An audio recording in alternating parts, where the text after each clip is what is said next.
Here we are, buonasera, sono un po' emozionato. Ladies and gentlemen, good evening. This is our first webinar in English, so thanks to everyone for joining us, and thank you, Armando. Travaglini is not here, maybe will come later, for digital marketing Turistico, for the hospitality in this Facebook group and page, and in YouTube. And as well, Sofia Santinato helping me here translating, and for the support during here the live webinar.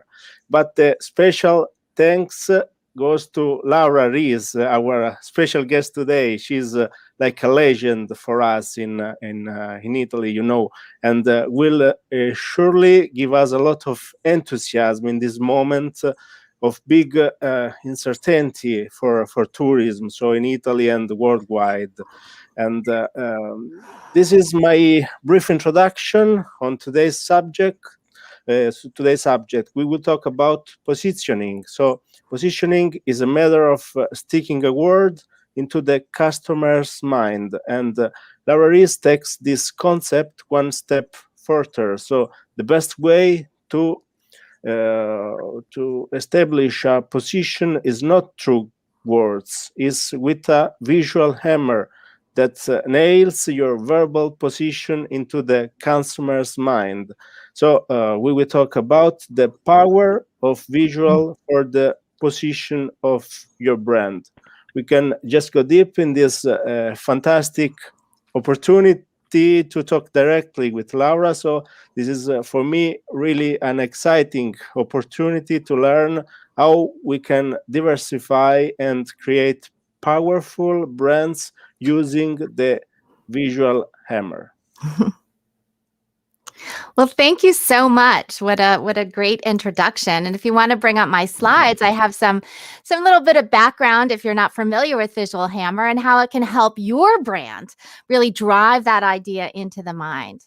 Now, of course, before we get to the visual hammer aspect, let's start with positioning. That is the end goal of a marketing campaign. And positioning was something established, written by the book by Al Ries and Jack Trout over 40 years ago now. What is positioning? Well, a marketing concept that focuses on owning a position or word in the mind, owning something in the mind. It's not doing something out there in the marketplace, but the end goal is what can you own in the mind? Now, it's very difficult to get in the mind, but brands that are able to establish a strong position in the mind have great success. When you can own a word like driving, and you're an automobile company called the ultimate driving machine, as BMW is, it became the world leader in luxury vehicles. They were a small company, but they used this concept of positioning to build their brand. Or you take an idea like expensive coffee, a new category invented by the Italians, right? But Starbucks brought it to America, own the idea, the category, expensive coffee. They have that in the mind. And today is the largest coffee house chain, not just in America, but around the world.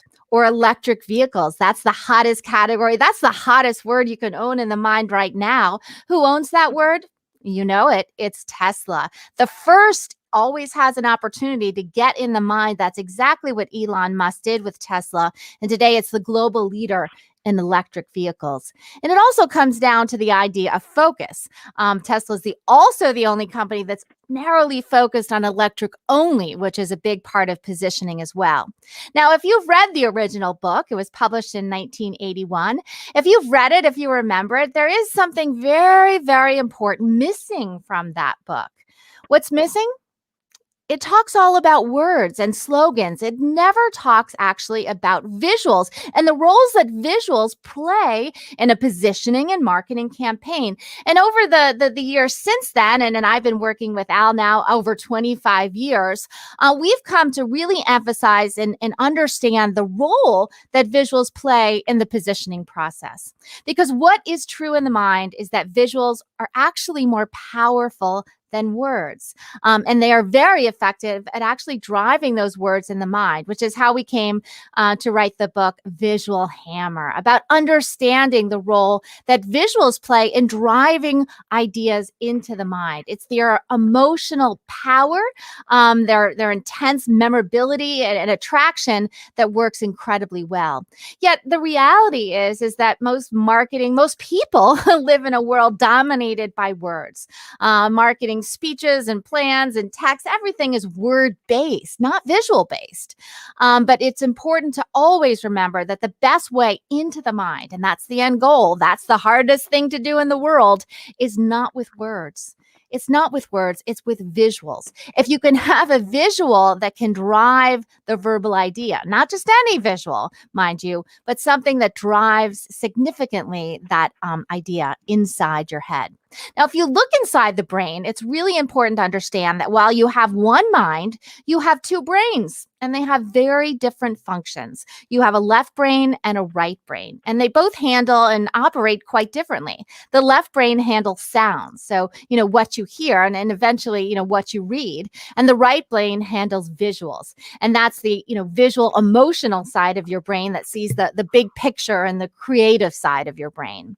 And if you think about how two things are communicated, you can see how each brain handles them in different ways. You've got a picture of a baby that has a much more emotional reaction than the word baby. Now that you might say they communicate the same thing, and many brands, might think that, but it's entirely not true. When you communicate that idea with a visual, it has a much more stronger emotional power. And that's why the best way to put your brand like Coca-Cola into the mind and reinforce it into the mind is with a visual hammer. And you see very effectively how Coca-Cola has done it with their beautiful contour Coca-Cola bottle. What does that do? That contour bottle drives in the idea. It nails the word, the original, authentic cola. Of course, Coca-Cola invented the category, and it reinforces their authenticity. And that's such an important aspect for consumers all the time, but even today, even more important.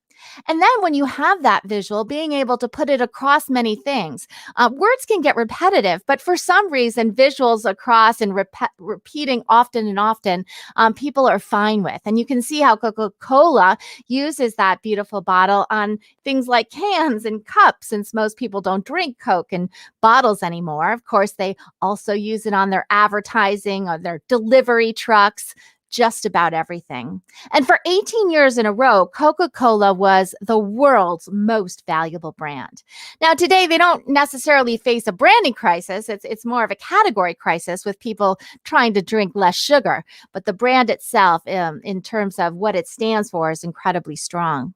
Now, Corona, if you're familiar with beer, was a cheap Mexican beer with a painted label. It was really going nowhere.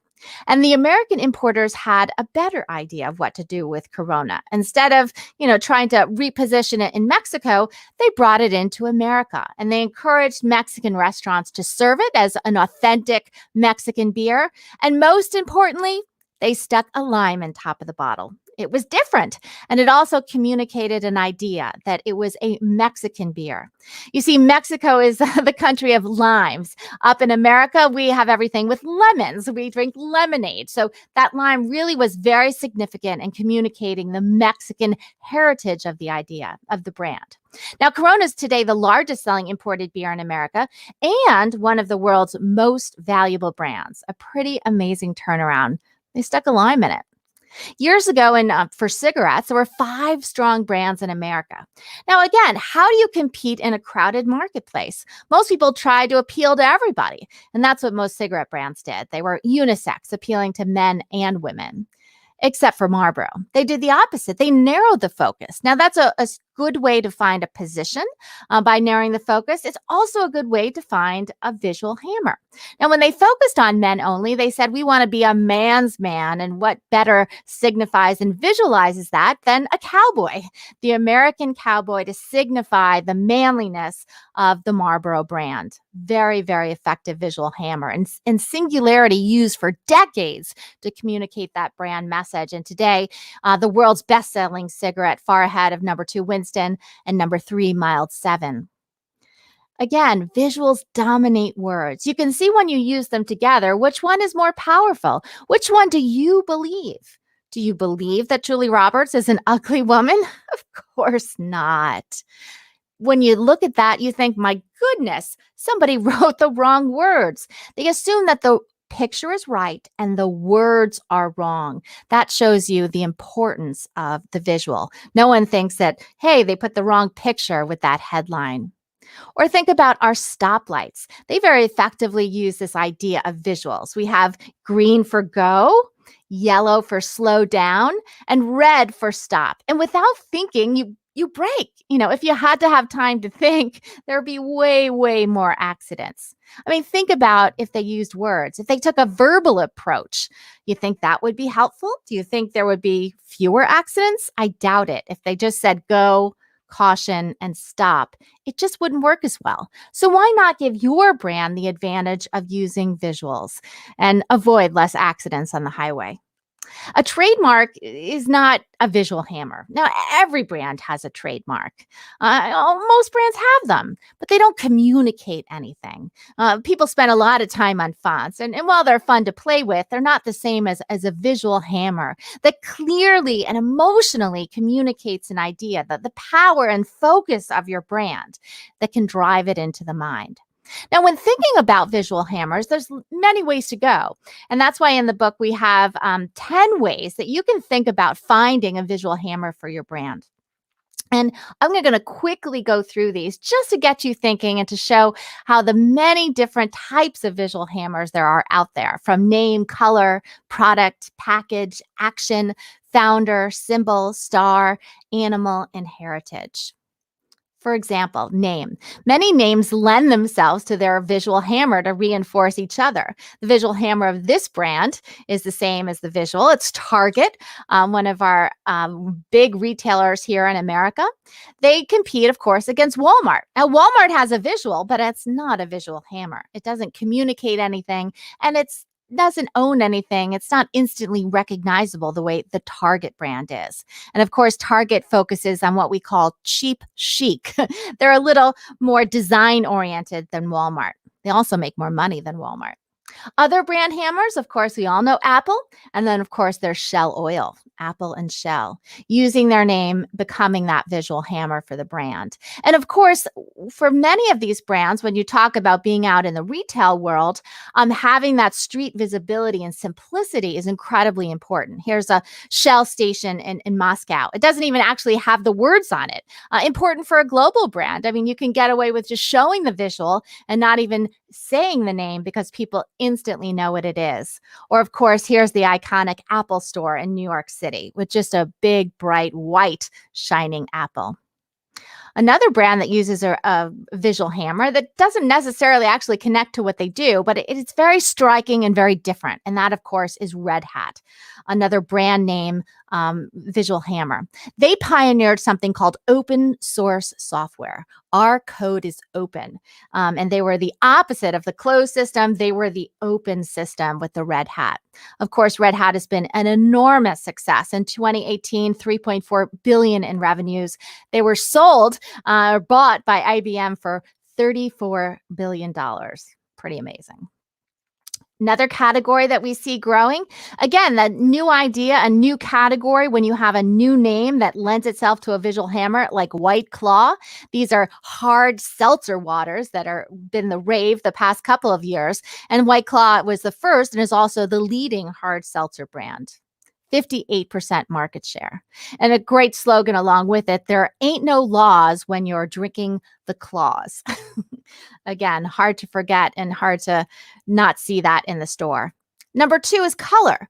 The idea of using singular colors to stand out in the crowd is very, very effective. We have the golden arches, if you will, from McDonald's. Enormous street visibility, seeing those McDonald's as you drive around the roads anywhere in the world. You might even change the name to Golden Arches. It's such a powerful visual hammer. In jewelry, you have Tiffany's beautiful blue box. Its own unique color is the most successful jewelry store in America and a huge brand around the world. Another brand in fashion, Christian Louboutin, the French designer who regularly tops the Luxury Institute's index of most prestigious women's shoes. What did he do? Well, he made stilettos, but he did something different, and not really to the shoe for fashion, but to the bottom, so you knew it was his shoe. And he put a red sole bottom on that shoe, and that was very, very effective for the shoe's visibility as well as the PR.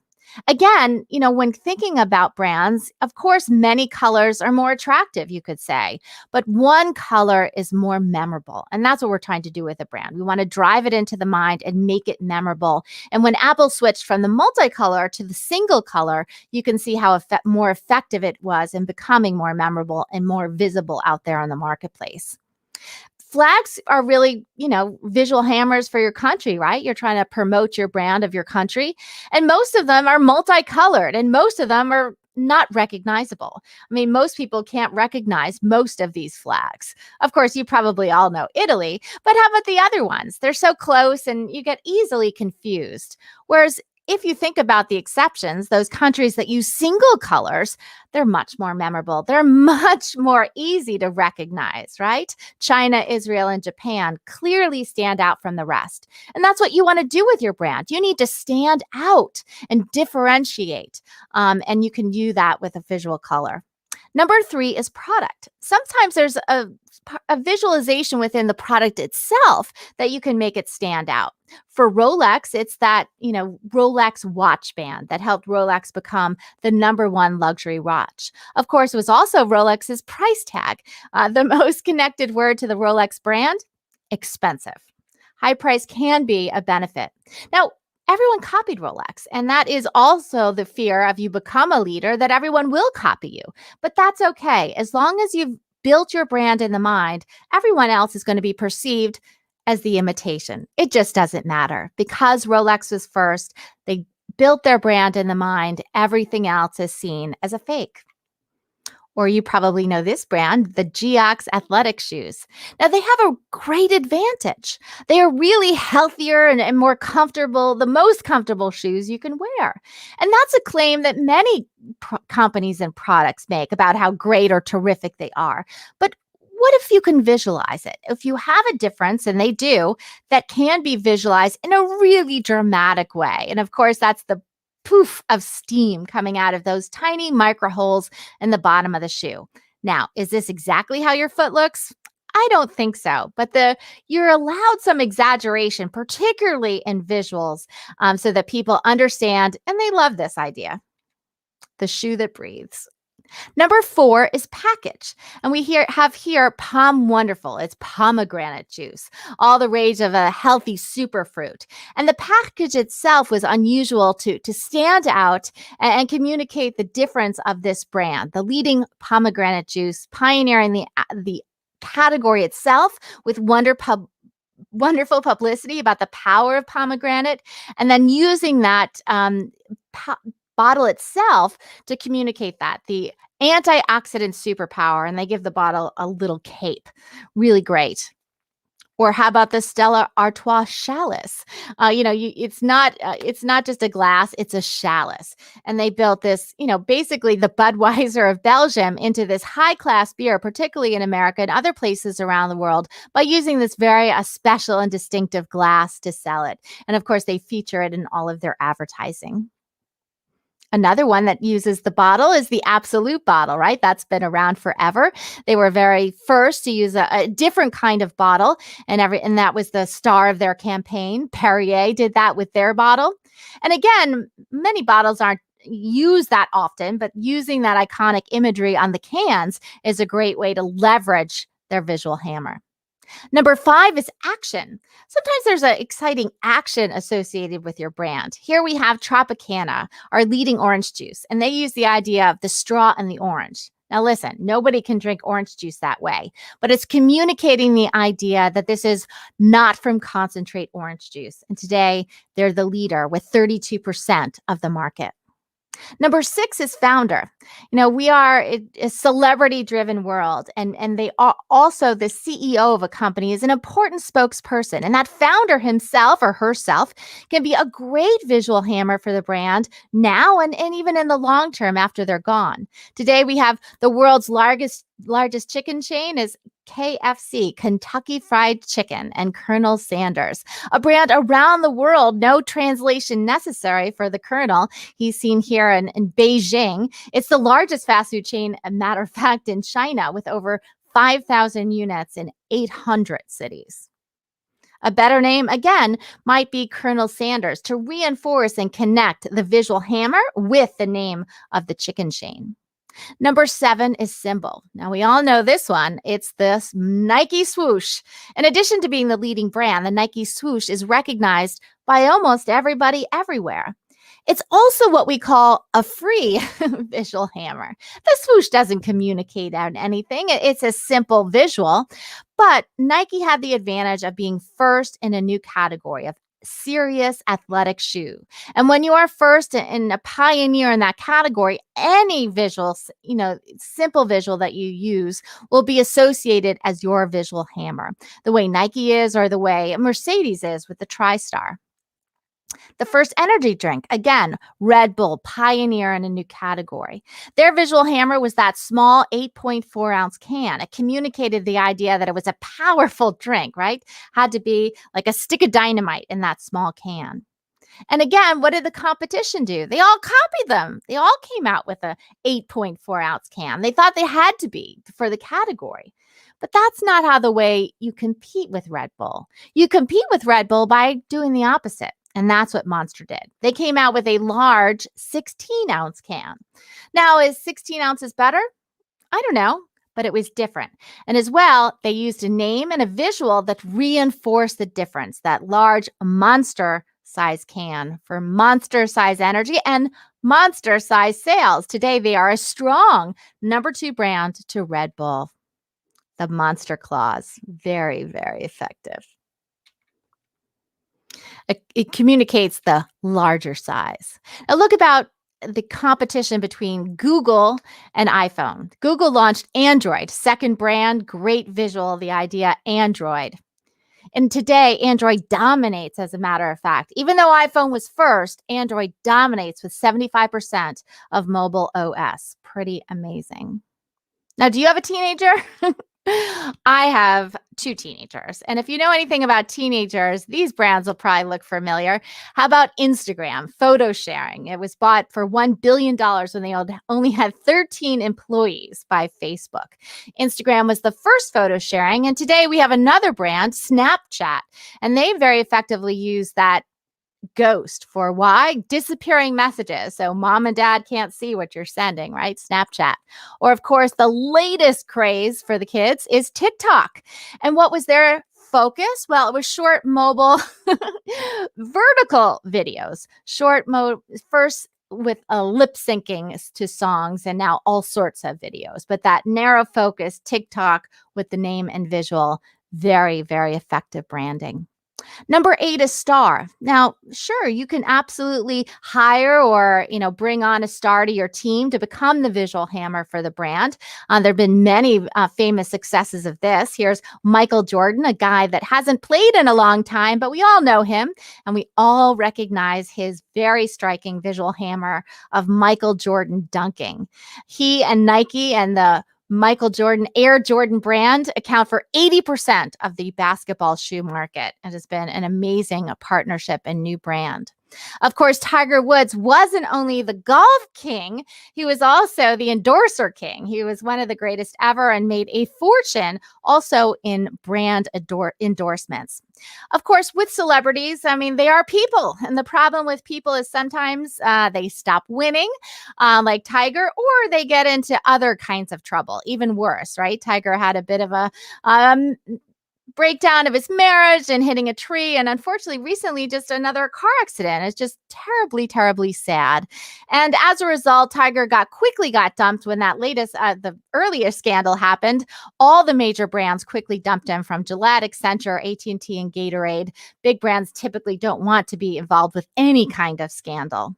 And that's why animals have some advantages. An animal, it is another one of those great visual hammer ideas. And that's number 9, animal. A duck is an animal that is used by an insurance company called Aflac. And believe me, Aflac was going nowhere until they added a duck. A duck stood out, and it also reinforced the name of the brand itself because the name kind of sounds like what a Aflac, what a duck sounds like, quacking. And having people ask for Aflac insurance at work was the goal. And after the duck, well, a lot more people did. Before the duck, they had 12% name recognition. After, 94. That's a pretty amazing jump. We worked with this Mexican burger chain, Corto de Kilo. Grill Burgers. Now, they've got a lot going on here. They're trying to communicate, as a matter of fact, 2 different ideas. The fact that they have this circular grill, the Grill, and they also that they're 1/4 kilo burgers. They're big burgers. Now, that's typical. We've got a lot to say about our brand. We want to tell everybody everything. But that's not the way you find a visual hammer. That's not the way you drive your brand into the mind. It takes a narrow focus. So we help them find that narrow focus. First, we said, we think the bigger opportunity and the bigger idea is to focus on the size of your burgers, that they are bigger than everyone else. Once you're in the store, you can show them the grill and you have other time to introduce those ideas. But you've got to focus on one thing first. The 1/4 kilo, that's 8.8 ounces, more than a half pound, which is what the McDonald's, right? Quarter pounder. How can they dramatize the size of the burger? Well, this is what we suggested, using a lion as the hammer, this lion devouring the burger. If it's good enough for a lion, it's good enough for you. A feast for the beast was the verbalization and the slogan for the brand, Corto de Kilo.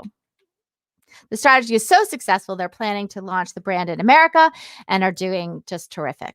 Now, think about it. This is a good brand, Ralph Lauren. And maybe you have a good brand too, but how can you make it a better brand? By adding a visual hammer. For Ralph Lauren, it was upscale clothing. Well, there's no more upscale sport than the polo, right? Polo is a visual hammer communicated that idea of expensive and luxury.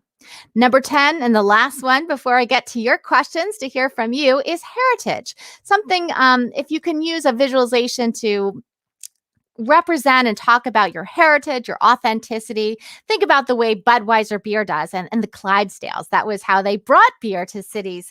And they were the first nationalized beer brand. And those Clydesdales represent that idea and their heritage. And they call themselves the king of beer with the Clydesdale.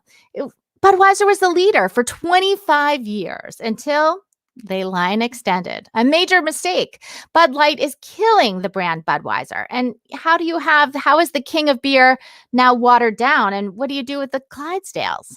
What they should have done is kept Budweiser, kept the king of beer, kept the Clydesdales, and launched a new brand for that new category called light beer.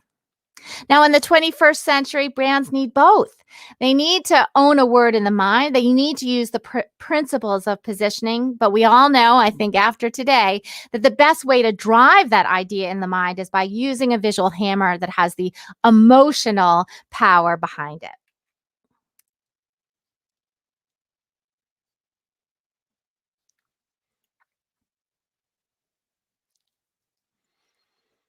So here we are. So thanks a lot for this really clear presentation.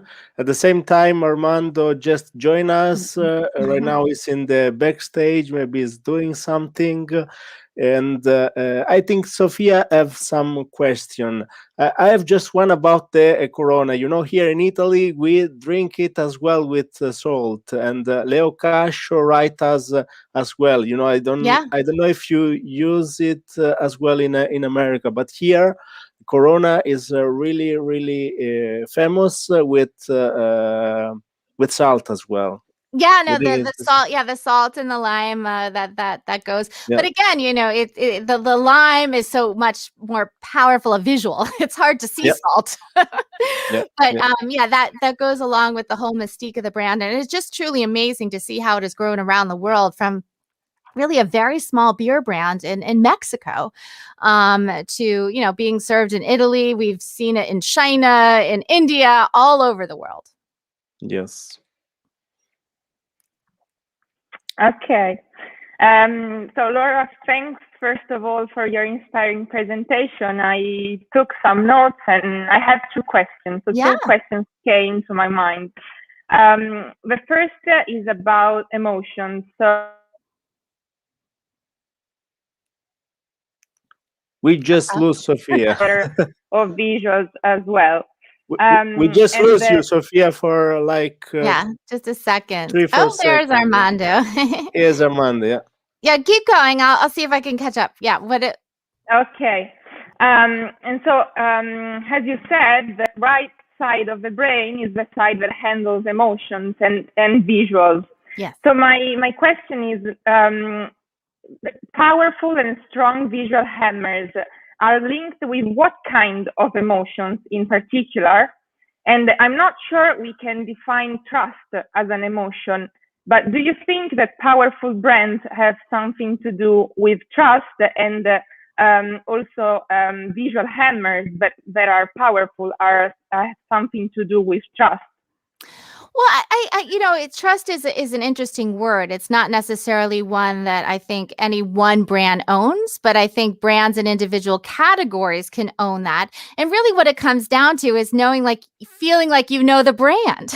Having a position in the mind is a positive position in the mind. I think is what links to trust. Knowing the brand, having a positive, belief about the brand, and most importantly, I think in terms of branding, this idea of leadership. You know what? People trust the leader. They believe that the leader is the leader because they're better. The way actually to be perceived as better is not to say that you're better, but to say that you're the leader. And I think leadership and trust go very much hand in hand. And if you can't be the leader, then being the opposite of the leader and having a viable position like Monster is and being different than Red Bull also then links back to trust. Going out and saying you're trustworthy is just not going to be effective. Nobody's going to believe it. It's what you're saying about yourself.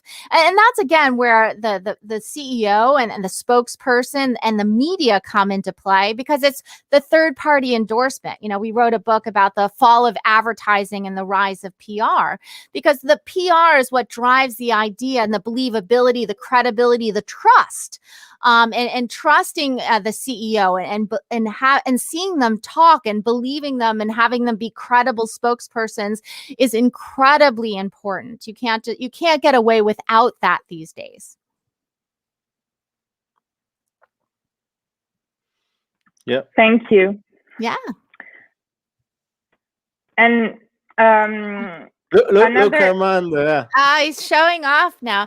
Yeah, well, I'll just say too. I should have added this, but in terms of tourism as well, the idea of visual hammers comes into play in terms of many times. Oh, look at Italy. I mean, there's so much to see and so much to do in Italy. It's a huge tourist, place to go, but the most powerful and most effective thing is by narrowing the focus to one visual.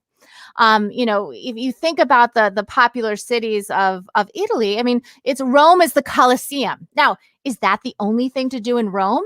I don't think so. But you can't communicate everything. You can use that one visual to drive it in the mind and get people there and to have that idea. And you think about the most powerful, city brands and country brands have that unique visual. The Eiffel Tower in Paris, the Taj Mahal in India. The opportunity, if you want to have a tourism, destination, you better have some kind of visual that can represent it.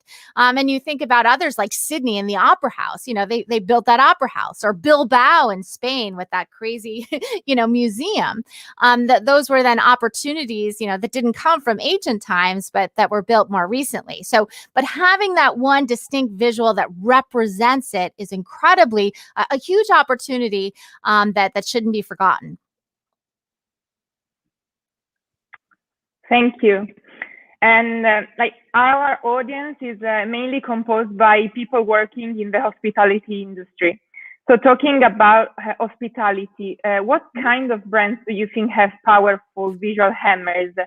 And also, do you have any suggestion for hoteliers on how to build a strong visual hammer for their brand? Sure. Well, I mean, in particular, I mean, again, it comes to hospitality, in travel, or all brands. The biggest danger is trying to appeal to everybody. And particularly you think about hotels or airlines. I mean, they want to fill every seat, fill every room, and sometimes that leads them to bad marketing strategy in terms of going after people and offering discounts or which can undermine the brand. The better strategy is to narrow the focus. And you think about, for instance, we talked to Sheridan years ago and talked about the idea of narrowing in on becoming a business hotel. Give what the business travelers want, because it's very different from what families want. And Embassy Suites, two rooms for the price of one, right? They had the separate bedroom area from the main room area. Who's that good for? Well, it's particularly good with parents with kids. So you had two rooms for the price of one. I mean, focusing in on who your real target is. Now, that doesn't mean you don't sell to other people, but having that distinct difference is a missed opportunity, I think, for many. You think about in the airlines in America, Southwest was the first low-cost airline, and they said, forget first class, forget pets, forget food. We're going to have, forget advanced seating. We're just going to have the lowest price with great service. They had one kind of airline or one kind of plane that flew, point to point destinations, and they kept it very simple. And that's a good strategy, in particular, for building your brand and getting it off the ground. We have a lot of questions. A lot of questions we are. Yeah, coming from the public. Great. Do you have some other questions, Sofia? Did you prepare something? No, go on. Yeah. Okay. I have Tiziana asking you, hi Laura, is red your visual hammer color? I think so. I think so. You picked up on that. Yes, it is. And, it is very interesting in terms of, the opportunity for people to use color and what they wear. I always try to wear red when I'm on television or on stage. You see it back there in my books. Even I found a microphone that was red to reinforce that color. We've seen actually politicians. We had a mayor in Atlanta that always wore a big pin with a flower on it. But it became recognizable. Or think about what Steve Jobs did. Back then, I mean, every CEO, dressed very formally in a suit, but Steve came out in a black turtleneck and jeans. And it was different, and it was intentional, right? Because it was going to be, for everybody. The accessibility of technology, and that was reinforced in what he was wearing. So when you're thinking about your personal brand, those ideas and consistency can be very effective, or the lack thereof it. If you're going to be, super creative, maybe you have different glasses every day, or maybe you wear the same glasses every day. Okay. And Sure. we have as well Andrea asking, is authority the same as trust? In your mind. The same authority. as what? The same as trust. Oh, well, I think authenticity is a better word. I think people do trust brands that are authentic to themselves. When you do too many things, when you try to appeal to everybody, I think that is less authentic and less trustworthy. Trust is a hard word to talk about, but I mean, you think about, Budweiser seltzer, right? They've line extended into every new sort of category in the adult alcoholic beverage thing. And I think they lose trust with that of what is the brand. When you don't stand for anything, you don't own anything in the mind, you don't have that authenticity, and therefore is less trustworthy. When you think about what the best seltzer is, it's the specialist. I mean, that it comes down to people believe a specialist is better. If you want to have brain surgery, are you going to go to your general doctor that might know a little bit about brain surgery? Or do you want to go to a specialist that does brain surgery every day? People think about the same way about brands. They want that and they trust that specialist. The reality is, maybe Budweiser seltzer is just as good, but people believe that specialist is better. Yeah. Yes, Yeah. it's very common. In hospitality industries, we have a lot of segments, the leisure, the business, and so a lot of segments inside a single segment. So the hotelier, they have to identify a segment and to dominate this market. Yeah, absolutely. The domination of a category is what leads to a really strong brand. And it's difficult. I mean, it's like putting all your eggs in one basket, right?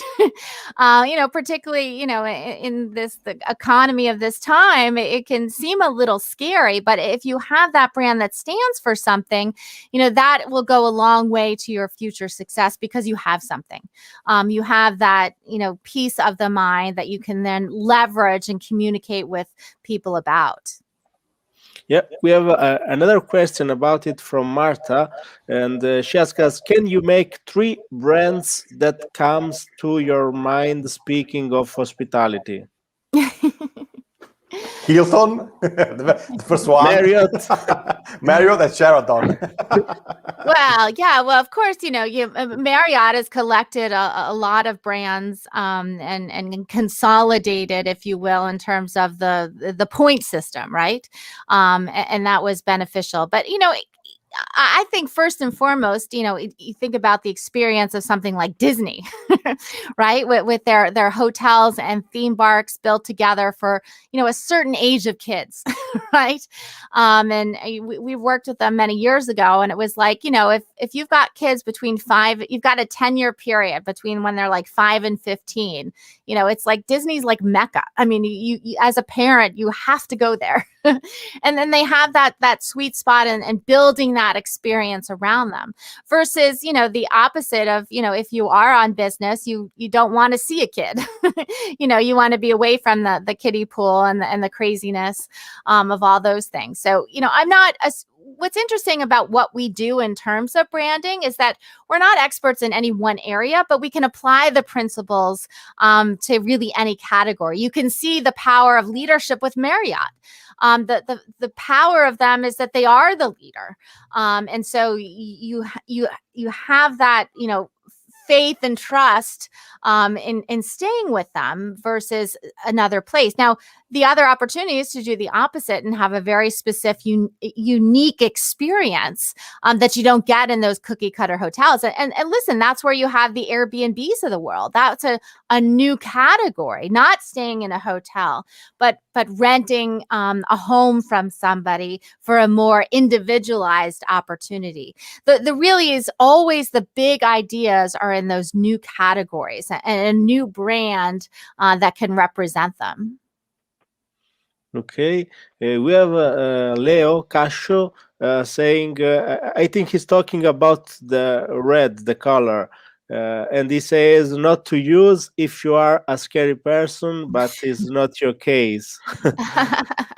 Well, it's an interesting fact because there are certain attributes that colors have. And as a matter of fact, if you study psychology and such, that the red is a much more in your face color because of the way it's refracted in the retina. So it feels like it's coming at you, where blue is a more laid back color. And so traditionally red has very much been used in retail and, discounts as well. And blue has been very much, big blue and IBM, a corporate color. Now, Bonds. Yeah, absolutely. I mean, purple is royalty. Green is environmentally focused. Yellow is kind of caution, and all the other colors are kind of a blend of these ideas. Now, what the mistake is, however, is while, connotating your brand in one of these colors to promote an idea is great. But if you're in an environmental category and everyone's green, you're not going to stand out. Nobody's going to see you. So you have to balance the connotation of the color with the opportunity to stand out and be different. And so those are really important elements. And one way is to have a single color. Many companies have too many colors. Very few actually use this kind of singular color idea to represent themselves. Yep. And he's asking as well, which of the presented visual hammers you presented is the most powerful in your opinion? And what's the best way or method to give life to a good visual hammer idea? Well, I mean, the best way to give life to a visual hammer is to use it on everything. I think the way that Coca-Cola has used its contour bottle has been one of the best examples anywhere. The same way with Target. That retail brand has used their very simple visual effectively on everything. They even have a little white dog that has the Target on it. It particularly works well, that simplicity of the visual on their app, and so their digital experience is very clean and clear with that. So those are two of my favorite. The important thing, though, when you talk about branding, of course, visual hammers are incredibly powerful, but in the end, what determines your success is your category. The category, I mean, consumers don't like brands. It's the category that drives them. So, you think about Uber, a very good name. The color black was very good for them. They focused and started with the black car service, right? They had that kooky visual for a while that luckily they got rid of with the old CEO, right? But, the idea of Uber, very good name and the black visual, but it's the category, right, of ride sharing. That really drives their success and talks to their future, more so than probably renting cars, right? If your category is suffering, I mean, Coca-Cola's category is suffering. Its brand is very powerful. Its visual is very emotional. But the problem is people are trying to drink less soda and they think soda is bad. They think sugar's bad. And even worse, they think the artificial sweeteners aren't so good for you either. So, that's the challenge of a brand, is that you can do the best you can, but if your category is in trouble, like Kodak, right, with film photography, when your brand is that strong like Kodak, and actually one of the most famous, the CMO of Kodak famously was quoted many years ago saying that Kodak represents trust. I mean, classic mistake. Why did he? I mean, because Kodak dominated the world in film photography. And at that time, film photography was it, right? That was the only way to preserve your memories, your family, your life. And so, of course, it represented trust. But as soon as I got one of these and suddenly all my life was digital, I didn't trust film photography at all, Yeah. So Yeah.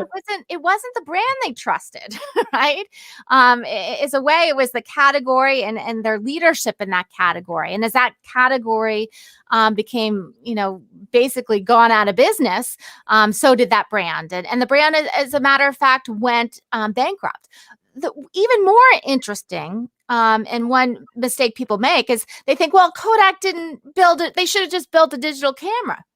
They did. They were the first to launch a digital camera. They had a huge, digital business, but they called it, and they used the wrong name. They called it Kodak Digital Science. Like Motorola. Yes, like you can't trust a Kodak digital camera. And that's where you really, really get into trouble with this idea of line extension, where the positioning power of launching second brands is so very effective. We have just one last question coming from Giovanni. Do you think a visual hammer need a strategy to prepare people in order to be more efficient, or is more connected to find out a strong reaction instinctive? Well, I mean, I don't think it should be a natural connection. It shouldn't be so hard to figure out what the visual hammer is.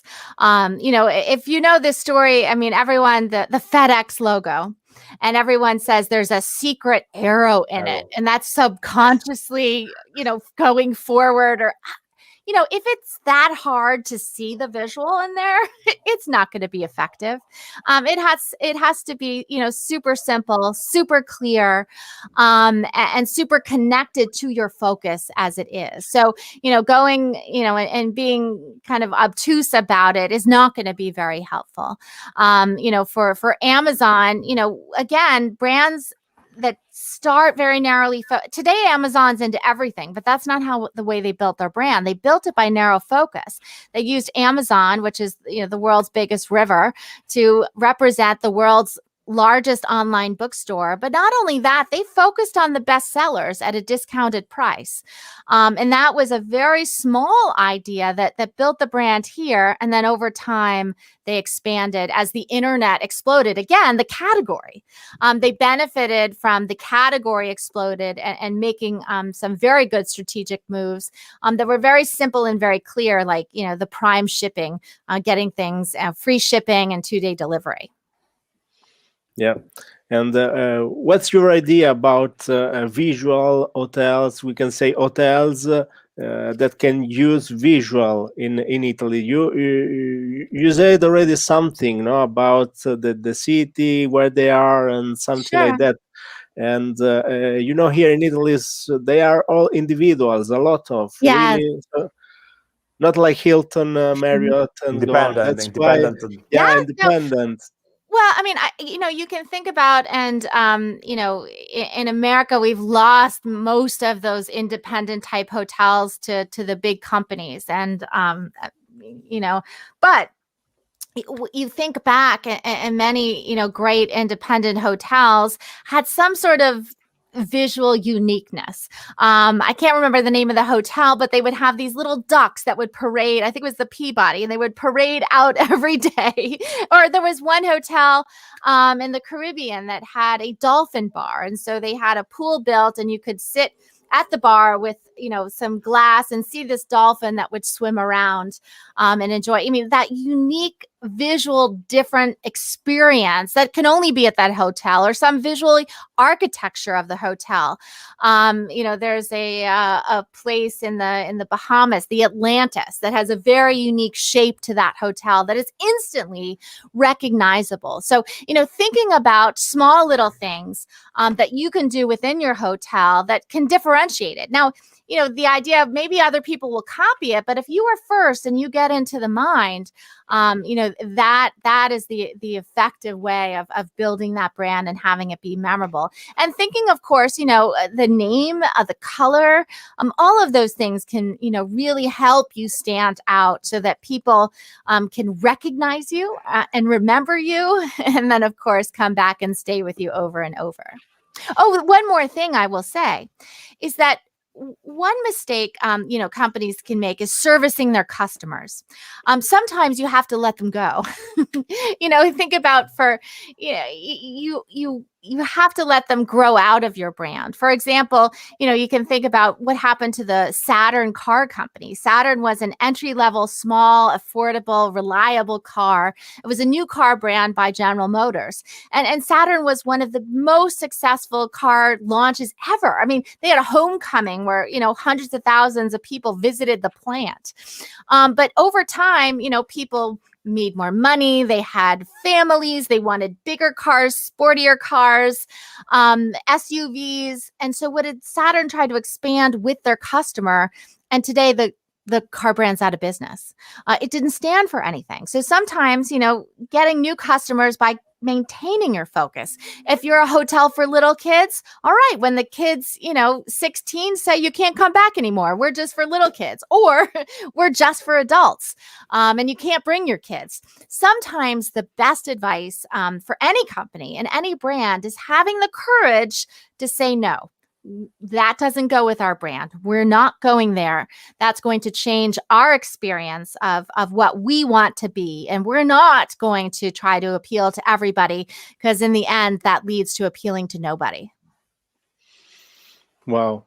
Thanks a lot for your explanation. It's really, really clear. I don't know, Armando, Sofia, do you have any other question for Laura? Sofia? Just one in conclusion, Laura, would you say that the simpler, the better? Absolutely. That is a really big trend when it comes to branding. Is, the was written in the positioning book in 1981. What an overcomplicated, overcommunicated society we lived in. Well, can you imagine? 40 years later, it's really bad with the internet and social media and everything. So the idea is you need to cut through all that clutter and noise out there, and the best way to do that is the oversimplified message. Really going out of your way to simplifying. Once you gain a customer, you'll have time to engage them and give them all the details. And they'll want to find and discover those details, as a matter of fact. But to cut through the clutter, to just reach them, that oversimplified message, particularly one that will lend itself to a simple visual, is really the way to go. Yeah, and Thank you. I think someone says you have about between 3 and 5 seconds to capture, with visual the interest of your guest, your customer. Yeah, absolutely. And that's why I didn't have time to sort of get into this, but, a visual is processed immediately by the brain. That image is immediate. When you have to read something, it actually takes longer for your brain to process because it's a visual someone has to look at, right? You read it to themselves and then say it over to the left brain. Now it takes, less than a second, but that's valuable time in processing that people have to go with to process the words versus either hearing it, having someone say something to you, or, obviously seeing a visual that has that emotional component is a much better and quicker, effective way to capture attention, capture interest. And then if you can connect it to something that's, giving you information about the brand as well. We have as well the Luca Bonacorsi saying positioning is the battle for your mind. It is. It is sure. absolutely the battle for your mind, and the battle continues. Right? It's not getting easier, but it is always an opportunity, because the good thing is there's always opportunities for new categories. Obviously, we've seen an explosion with the opportunity of what the internet has brought. People are able to, of course, with COVID, they did not travel, but I think the intense interest of a global world, of global travel, global business, interconnection is a great opportunity that we're going to only see expand even more in this century. And that goes to the idea of a global brand as well, as something that can be recognized around the world. And again, in order to do that, you have to have, the ultra simplified message, and as well one that can be, translated. Visuals need no translation. Again, we talked about that, but English is the second language of the world. Having a brand name that isn't English but sounds right in English is very helpful. One of the difficulties, we do a lot of work in China, is that language is very difficult in making the translation. They have a system called pinyin to translate their words, characters into English sounds. It doesn't work very well. And so, you get names like Xiaomei and things that are very difficult for an English speaker to understand, or Italian or others. And it makes it very complicated on the world market, where, you look at the big brands of Italy, they work very global brands, Prada and Gucci. These are very nicely translated. You have the benefit of having a language that is very beautiful when sounded out in English. Yeah, it sounds really, really good. Yes, and they're simple. They're simple words, easy to say, spell, and remember, and that is key. It doesn't necessarily have to have a meaning, although it can be helpful if it does. You see the power of even just connecting different ideas, like Starbucks. Two words connecting in the mind that also connect to visuals can be helpful. Thanks a lot, Laura. Thanks Thank a lot for your time. We really appreciate it, and for as well for the value that you bring us. And in this 1 hour, I just wrote in Facebook. This is like a train, It's one time. It happens just one time in life, so don't miss it, because it didn't happen so often, you know. It's Well, so thanks yes. a lot. I'm Oh, really yes. Thank you excited, so you much. see, and was really Thank you so fun, much. really good to have you here. Yeah, thanks Well, a thank lot. you. It's been my pleasure. Thank you to everyone out there watching and listening. And I can't wait to get traveling again and get back to Italy and all of our friends and colleagues around the world. So thanks so much for tuning in. Yeah, thanks a lot. Bye. Thank you. Have a nice Thank day. you. Thanks Thank a lot. you. Ciao. Bye bye.